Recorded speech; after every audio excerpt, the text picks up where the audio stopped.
चलिए क्लास एक PSV solve कर लेते हैं। तो क्लास आपका क्वेश्चन है explain the mechanism for the following reaction. यानी कि यहाँ पर आपको एक रिएक्शन दी जाएगी और आपको उस रिएक्शन का मैकेनिज्म लिखना है। तो चलिए क्लास देखते हैं कि वो रिएक्शन क्या है।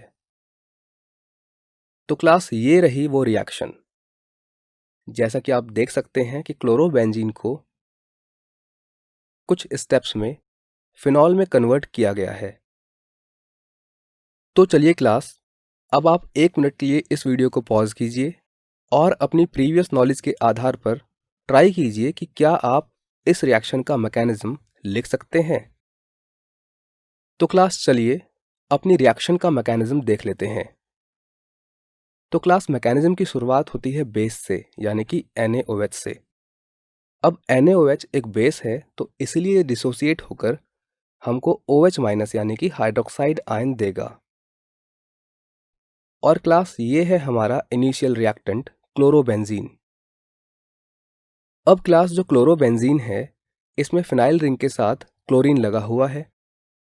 अब क्योंकि जो क्लोरीन है वो इलेक्ट्रोनेगेटिव होता है तो इसीलिए क्लोरीन इलेक्ट्रॉन्स को, जो शेयर्ड इलेक्ट्रॉन्स होंगे, उनको अपनी तरफ पुल करेगा, जिसकी वजह से क्लोरीन पर डेल नेगेटिव और कार्बन पर डेल पॉजिटिव चार्ज आ जाएगा, यानी कि पार्शियली नेगेटिव और पॉजिटिव चार्जेस। अब क्लास ये है हमारा न्यूक्लियोफाइल यानी कि हाइड्रोक्साइड आयन, जो हमें NaOH बेस से अभी अभी मिला है। तो क्लास क्योंकि OH के ऊपर नेगेटिव चार्ज है इसलिए वो उस पोजीशन पर अटैक करेगा जहां पर पॉजिटिव चार्ज होगा। और क्लास ये अटैक होने के बाद अब क्योंकि कार्बन के 5 बॉन्ड तो हो नहीं सकते हैं, इसलिए कार्बन पर जो पाई बॉन्ड है वो ब्रेक हो जाएगा और उसके जो इलेक्ट्रॉन्स होंगे वो शिफ्ट हो जाएंगे बगल वाले कार्बन पर। और जब ये रिएक्शन होगी तो हमें कुछ इस प्रकार का स्ट्रक्चर मिलेगा। आप देख सकते हैं कि जो OH था अब वो कार्बन से जुड़ चुका है। अब क्लास यहाँ पे शुरू होगा नेगेटिव चार्ज का डीलोकलाइजेशन यानी कि रेजोनेंस। तो ये नेगेटिव चार्ज यहाँ पर आएगा और ये पाई बॉन्ड जो है वो ब्रेक होगा, जिससे कि इसके इलेक्ट्रॉन्स जो होंगे वो इस कार्बन पर इकट्ठे हो जाएंगे, जिससे हमें ये स्ट्रक्चर मिलेगा। आप देख सकते हैं कि जो नेगेटिव चार्ज है वो मूव कर चुका है।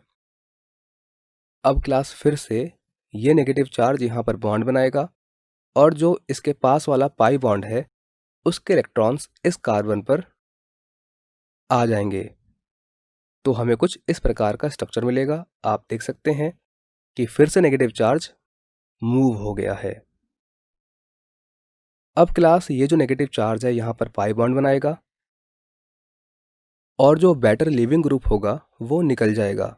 तो क्लास क्लोरीन जो है वो बेटर लिविंग ग्रुप है इसलिए वो निकल जाएगा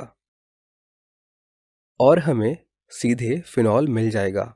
तो आप देख सकते हैं क्लास क्लोरीन जो एक लिविंग ग्रुप था वो निकल गया और जो माइनस था कार्बन पर जब उसने पाई बॉन्ड बनाया तो इस रिंग की जो एरोमेटिक कैरेक्टर था वो फिर से रिगेन हो गया और इस तरह से हमें फिनॉल मिल गया।